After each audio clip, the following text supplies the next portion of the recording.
Good evening, Miss Magbitang. Today, I will be presenting an in-depth analysis and summary of Sonnet 65 by William Shakespeare. I will start by reading the poem.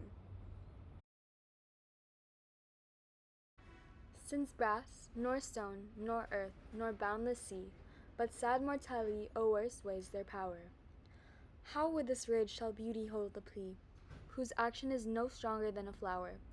Oh, how shall summer's honey breath hold out against the wrackful siege of battering days, when rocks impregnable are not so stout, nor gates of steel so strong, but time decays? O fearful mediation, where, alack, shall time's best jewel from time's chest lie hid? Or what strong hand can hold his swift foot back? Or who his spoil of beauty can forbid? O none, unless his miracle has might, that in black ink my love may still shine bright. So many people can agree that this sonnet can be challenging for the modern readers to understand because of its formal diction and writing style. So to be sure I fully grasp the figurative language and the idea Shakespeare was trying to convey, I paraphrased it.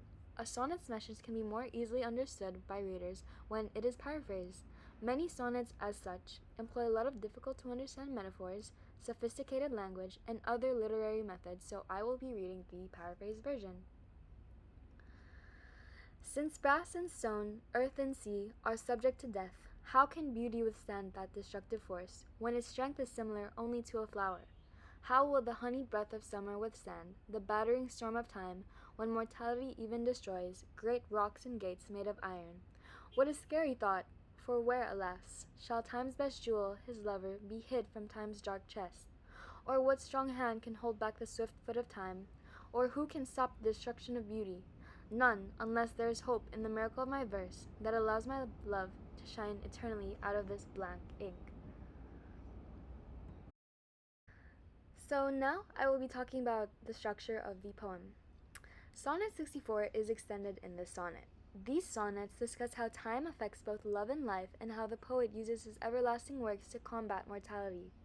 3 quatrains, or groups of 4 lines, and a final couplet, or group of 2 rhyming lines, make up Sonnet 65.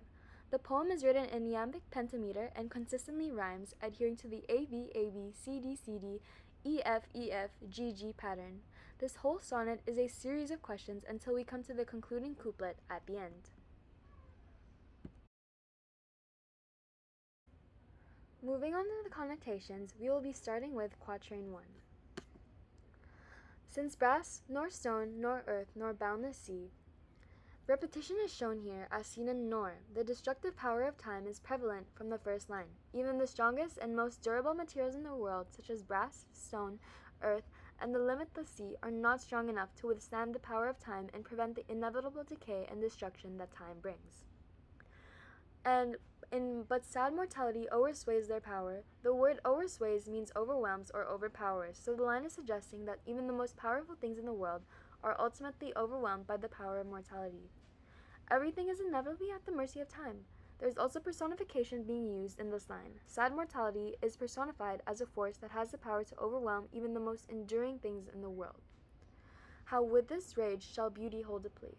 The comparison of beauty's actions to that of a flower is a metaphor that suggests that beauty is delicate and easily destroyed, just as a flower is fragile and easily crushed, and in whose action is no stronger than a flower.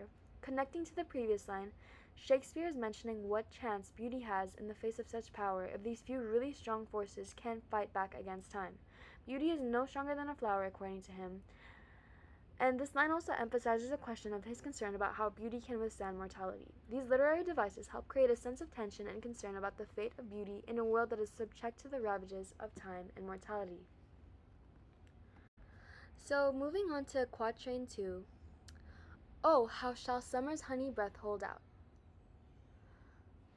He highlights in these lines that reality that the warm and beautiful sun of summer, which is connected to the season warmth, will struggle to endure the corrosive effects of time.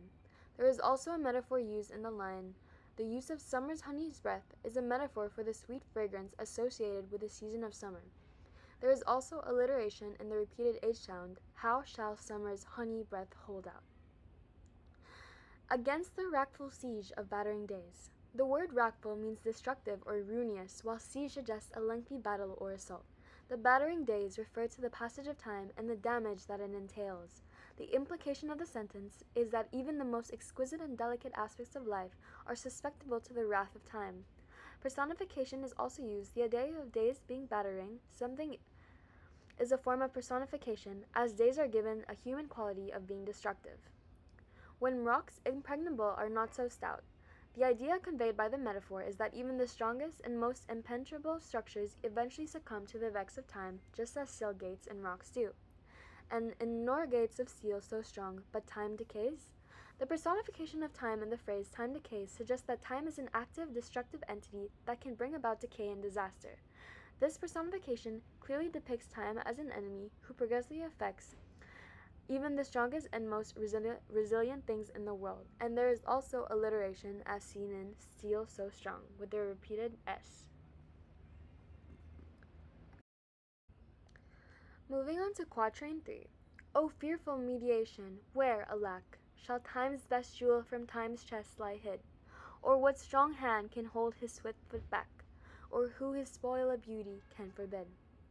So the fear or apprehension of the poet becomes evident in these lines, and he feels that even his love, fair youth, cannot be spared by the time, and he will also die some day. This very thought fills him with terrible fear, and he feels that even the best jewel of time, the fair youth, will have to enter the chest or coffin of time. The poet also knows that no one can be strong enough to hold the swiftly moving foot of time. He also asks who can forbid time from spoiling beauty, and supposes that none can do so. The F sound in fearful and foot, and the S sound in strong hand and spoil of beauty are also alliterated, lending emphasis and a sense of urgency to the line's emotional impact. Time is personified to convey the idea that it is a powerful, destructive entity that cannot be restrained or controlled. The idea of time having a swift foot. So now let's talk about the concluding couplet. Oh, none, unless the miracles has might, that in black ink my love may still shine bright. So the sonnet concludes with the poet's affirmation that no one can stop time from causing devastation and destruction, for he considers time to be the most powerful in the world. But he believes and says that it is only in his mighty and miraculous verses, written in black ink, that the fair youth can shine brightly forever. The metaphor is that the speaker's love is like a bright light that shines through the darkness, represented by black ink. This implies that love is so powerful that it can overcome the destructive power of time and death. The paradox is that the speaker asks for a miracle to make his love shine bright in black ink, and black ink is often associated with darkness and negativity, so it seems paradoxical to suggest that something bright and positive can emerge. However, this paradoxical statement emphasizes the speaker's desperation and his belief that his love is capable of transcending even the most adverse circumstances. So now I will be talking about the attitude and theme of Sonnet 65. So this sonnet might be interpreted as a bittersweet reflection, acknowledging the inevitable aging process and the temporary nature of beauty, while taking comfort in poetry's ability to preserve what is most important to us. The speaker of the poem contemplates the fragile nature of beauty and how it ages. About the inevitable aging process and the passing of time, the poem expresses a feeling of grief and resignation. The speaker continues by explaining how even the most lovely and cherished things in life, like youth and love, are susceptible to the same outcome. Despite the poem's depressing overtones, the speaker finally finds comfort in poetry's and ability to sustain beauty and love despite the passage of time. The speaker here expresses a desire to keep his loved one's memories alive despite the passing of time and mortality. Thank you, Miss.